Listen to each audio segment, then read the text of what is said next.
Hello everyone. Thank you for coming to today's GIC talk.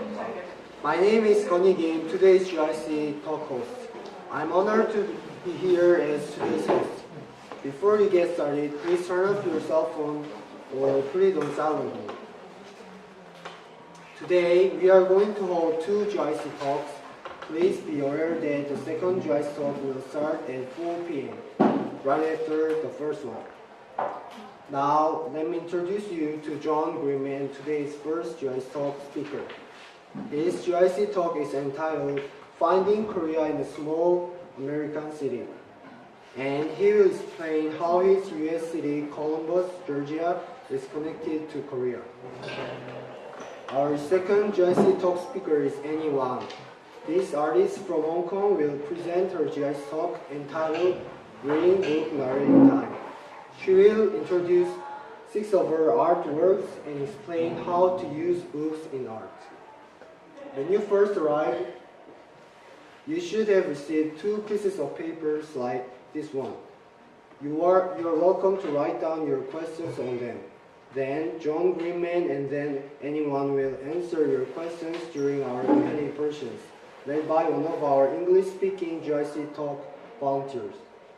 Now, without any further hesitations, please let us all welcome today's first speaker, John Greenman, with a big round of applause.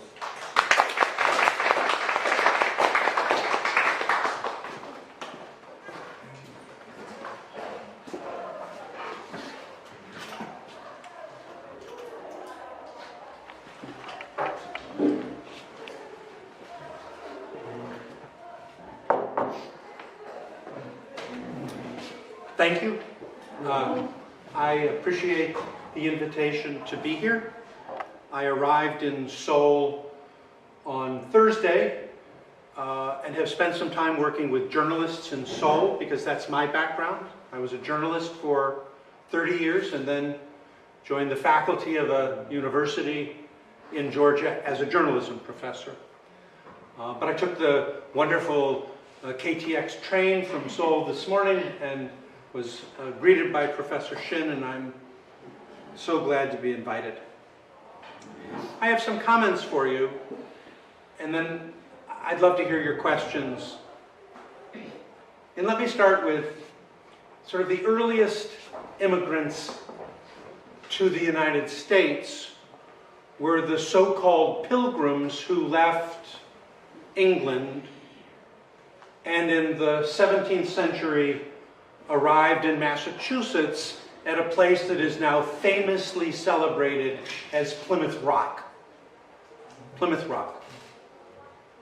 And they became the first immigrant group to the United States to sort of find their place, beginning a wave of immigration that basically populated the U.S. as we know it today.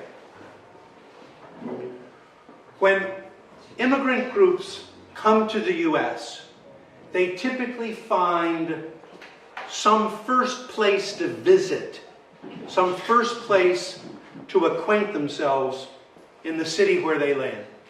And they call that their Plymouth Rock. And there are journalists and ethnographers and anthropologists and people who study immigration paths who often say, so for this immigrant group, into this community, what is their Plymouth Rock? And that's their starting point. Well, when Koreans come to my city, Columbus, Georgia, in the southeast of the U.S., their Plymouth Rock is the Rock Presbyterian Church. It is a large church. It has a congregation in both English and in Korean of maybe 600 congregants. It is one of 8 Korean Presbyterian churches, but it is the Plymouth Rock for the population of Koreans who come to my city. And if you stand at the entry to the sanctuary, unfortunately you don't see descendants of the Korean laborers who immigrated to Hawaii at the turn of the last century, nor the picture book women who emigrated to marry there. But among the 2,600 Korean immigrants in Columbus today, you will meet spouses of U.S. soldiers. That's probably the largest group. Still some from the Korean War, but many more who married U.S. soldiers stationed in Korea after the war. You'll meet orphans like Mr. Kim, who runs a wonderful Asian market. And he shares the family name of 20-something% of Koreans. And he's among the 400,000 Korean orphans who emigrated to the U.S. from 1953 even to today. So you have spouses and you have orphans. Mr. Kim today is 56, 57 years old. He came a long time ago. You have scholars like Sun Jung, an applied linguist at our local state university, who's from Gwangju, who was a student of Professor Shin's. And she came under the Preferences Act, the Sellers Act, in 1965.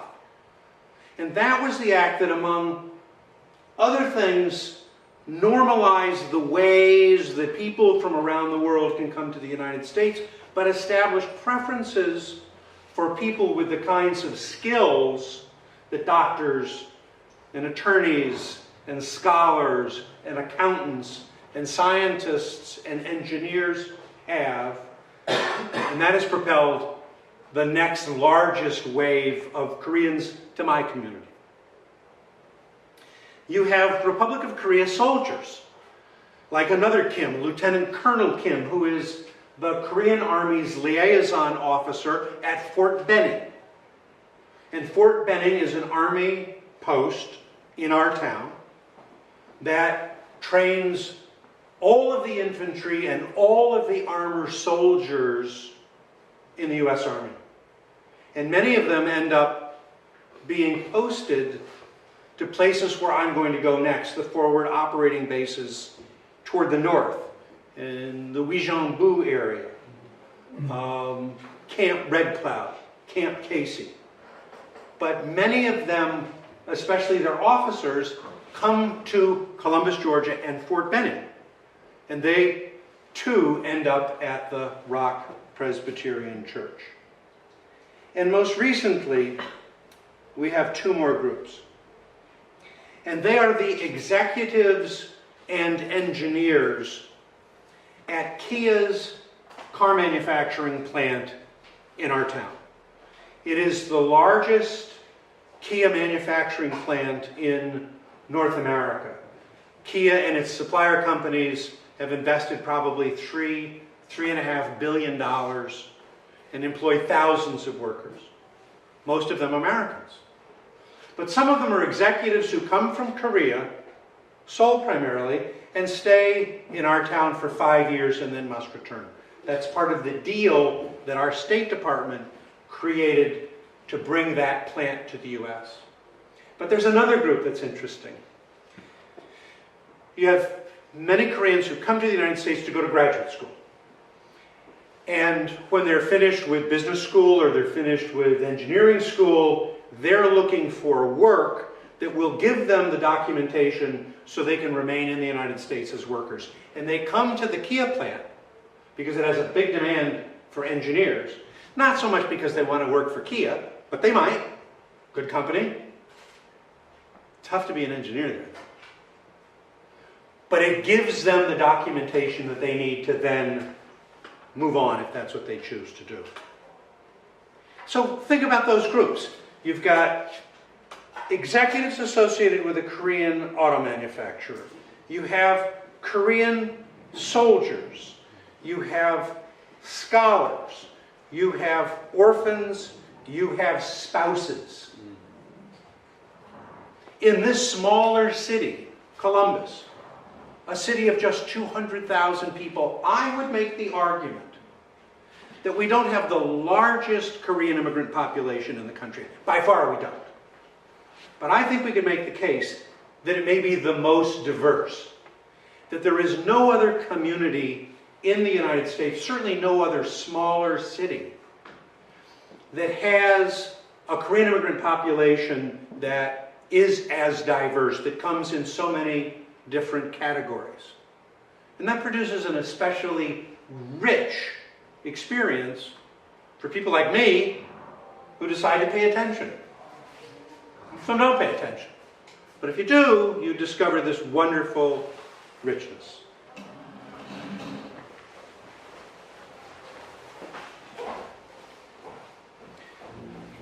So because of that, I know something about Koreans in the US.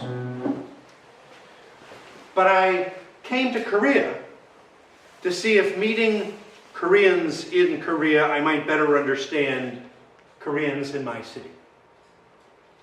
Here's what I'm doing and what I'm hoping learn more about.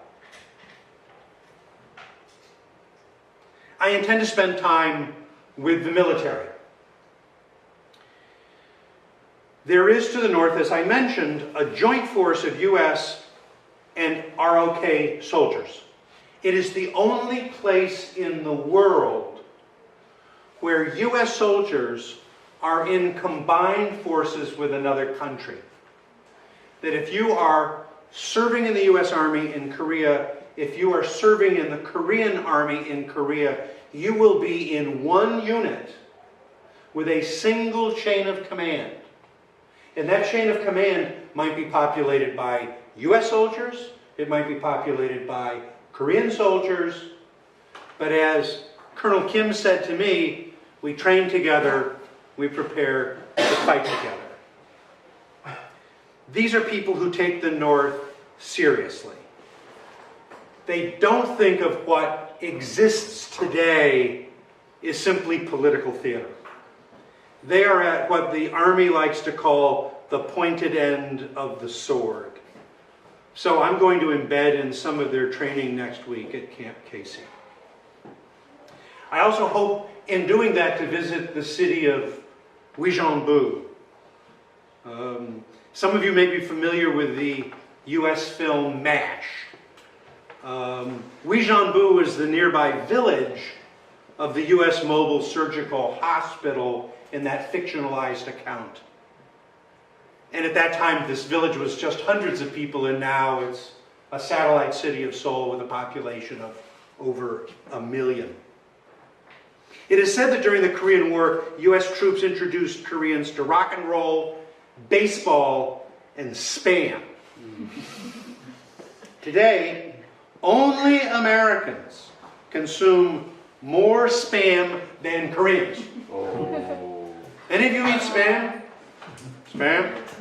Of course. Spam? I hope to taste a hot dog Spam concoction called Army Base Stew. Or Budae Jigae? Yeah, 부대찌개. 부대찌개. Close? Yes, close. 부대찌개. Budae Jigae. Yeah. Budae Jigae, Yeah. right? Right. It's called Army Base Stew. Yeah. And apparently there's a street in Uijeongbu Yeah. of cafes Yeah. that serve this hot dog Spam concoction. Well, I want to try it. It's good. In Seoul, interestingly, since the Asian financial crisis in 1997, Korea has sought to export its popular culture around the world. And today, the Korean wave, or Hallyu, Yeah. 하위. Right. Hallyu, Right. Hallyu. It's very hard for this voice to do. Yeah, it's right. It's a $5 billion export today. It is expected to double by 2020.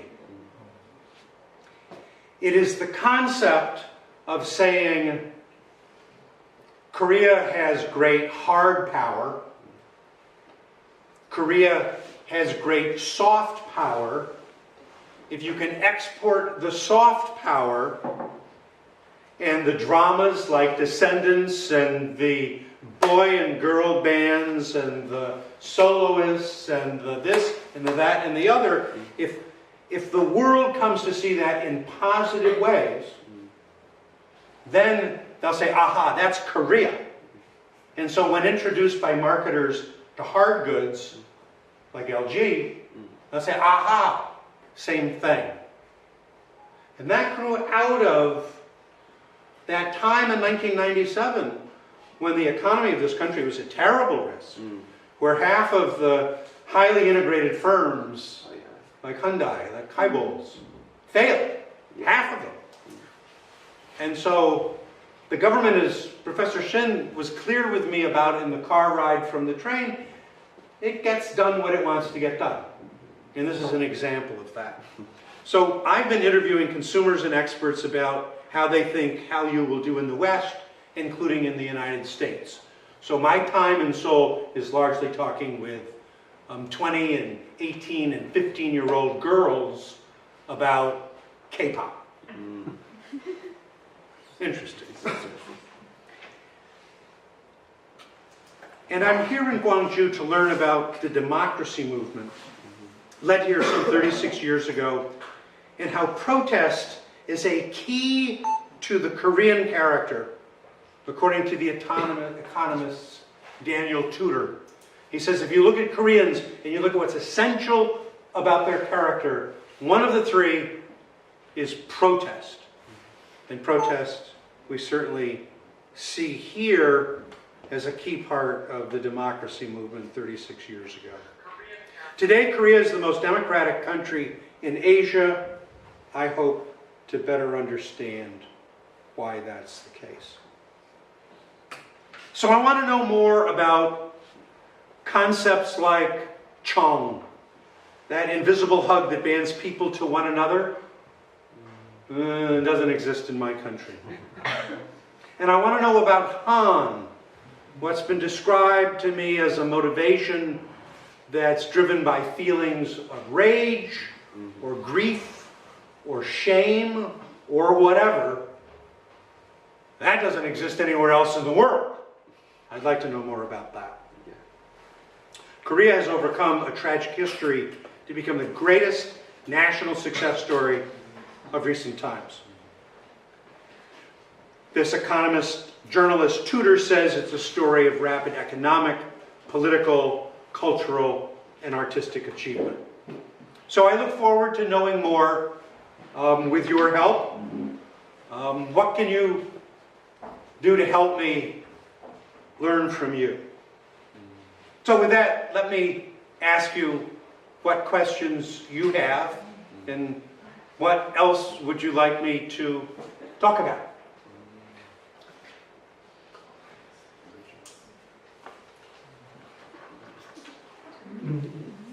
Your perception of Koreans in Columbus, Yes.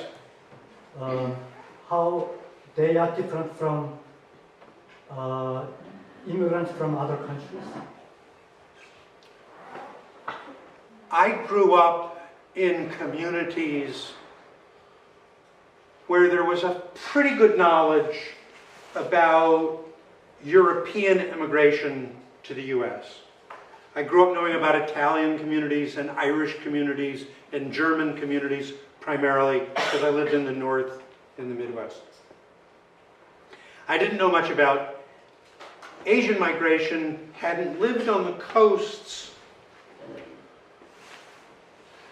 And it's the Korean immigrant population in Columbus that's really the first that I've tried to pay close attention to the point of, knowing a lot of people, right?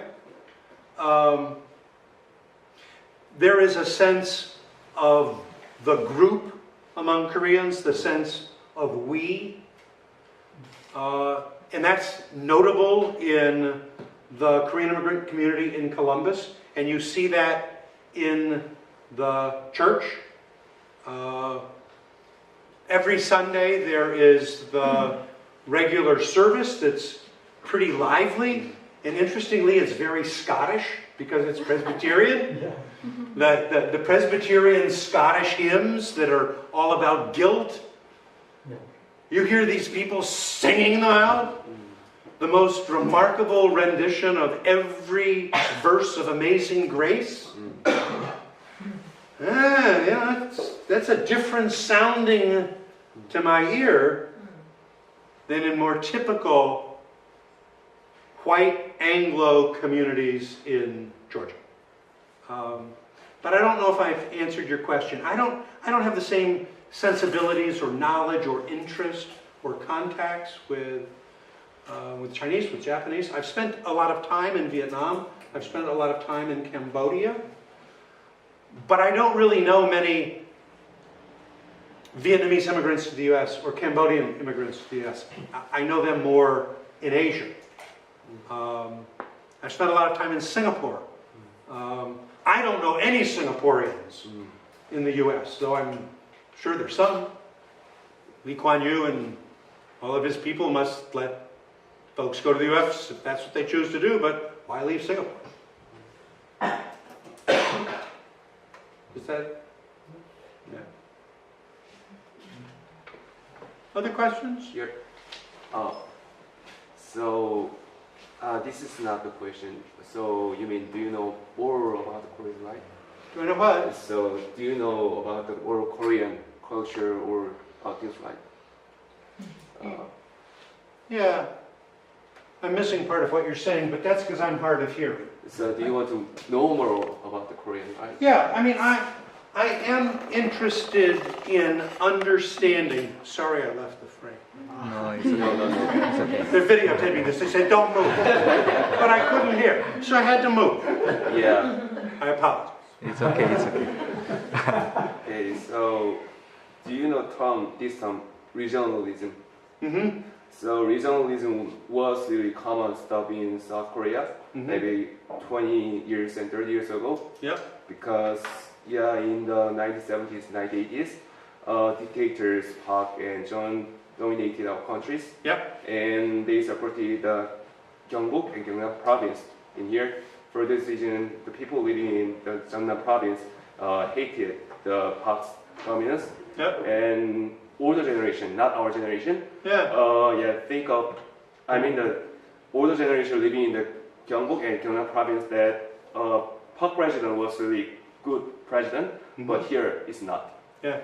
And that's the reason why every vote in presidential election Right. in Gyeongbuk and Gyeongnam province, people are supporting the Conservative Party, not the Progress Party. Right. Yeah, you can see that example in that kind of situations. Yeah. So that Gwangju, this province, remains politically Progressive. proactive and some different from the country as a whole, and certainly from Seoul. Is that fair to say?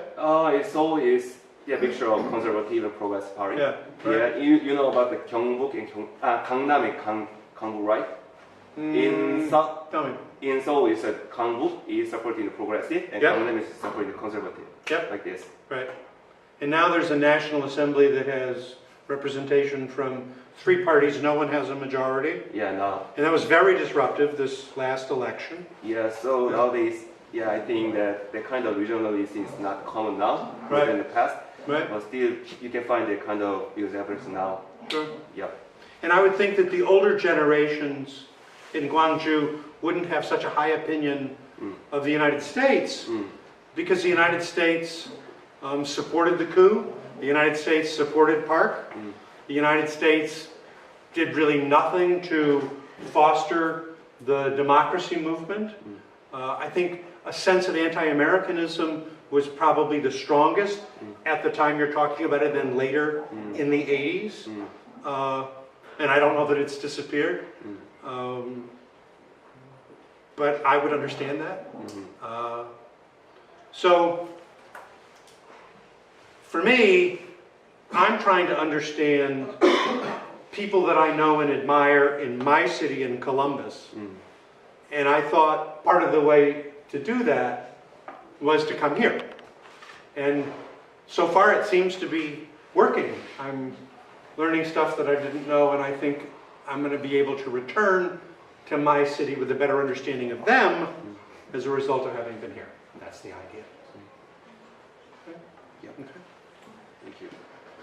Are there other questions? Yeah. The question moderator. Alright. This is a little bit high. Somebody taller must have been using this before me. Okay. Alright. Have an initial round of applause for the Alright, now begins today's question and answer portion of the GIC talk. For those who might have come in after the talk began, we'd like to take this opportunity to remind you to please make sure your cell phones are either switched off or in silent mode. Thank you. If you did not get a piece of paper when you walked in, please raise your hand and one of our volunteers will provide you with one. When you have written down your question, please hand it to one of our volunteers who will in turn bring it up to me and I will address the question to the speaker. Please refrain at this time from asking questions directly to the speaker. There will be an opportunity for that after the talk. However, I imagine that due to the nature of this talk and Professor Greenman's desire to learn from us as much as we are learning from him, if people have comments or would like to add, I'm sure we'd love to hear it. So please write your questions down and hand them to our volunteers. This is an interesting talk for me in particular, as I am the daughter of a U.S. soldier and a Native Korean. See? There you go. Living proof. It's like I just brought you out of central casting. Yeah. So I'm curious, first of all, just you said 2,600 Koreans? 2,600 Korean immigrants. What is the population of Columbus? 200,000. 200,000, wow. So, but you said that the community is quite tight-knit? Yes, I mean there is a strong sense of group, but there's also a recognition that these folks not only come from different places and different circumstances, it is the circumstances that are so different. You know, someone who works in this big manufacturing plant may have nothing in common with someone who was in the military. But Korea has universal national service. And I've spent a fair amount of time in Seoul Station and Yongsan Station, and you see lots and lots of young men and some women who are in uniform. And that was real familiar to me because where I live, you see soldiers in uniform all the time because we have a big military base.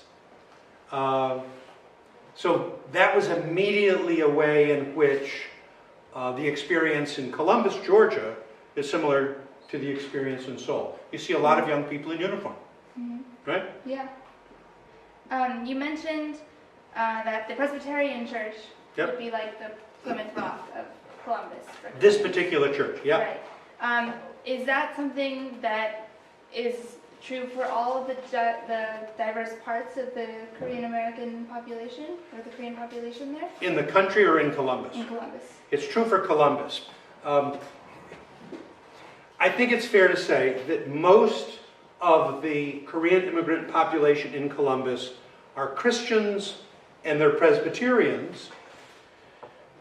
And Korean immigrants who are Presbyterians have the highest rate of church going of any group in the country. Wow. So it becomes almost natural that a dominant church like the Rock Presbyterian Church would be that Plymouth Rock, because these people are Presbyterian to begin with and they're highly observant, and so that's a good congregation point. This isn't a mega church. It's a good church, and it's building a ministry center, and it's a prosperous church. But I think it becomes the Plymouth Rock because of that Presbyterian connection. Does that answer your question? Yeah. Yeah. Yes. Have you spent much time in other Korean communities across the states? No. I have been in Los Angeles, and I've been in Koreatown in Los Angeles. I have been in Passaic Park, in Palisades Park in New Jersey, which is the largest concentration of Korean immigrants in the U.S. In Atlanta, which is the big city in Georgia, and I live in that state, there's a large population of Korean immigrants.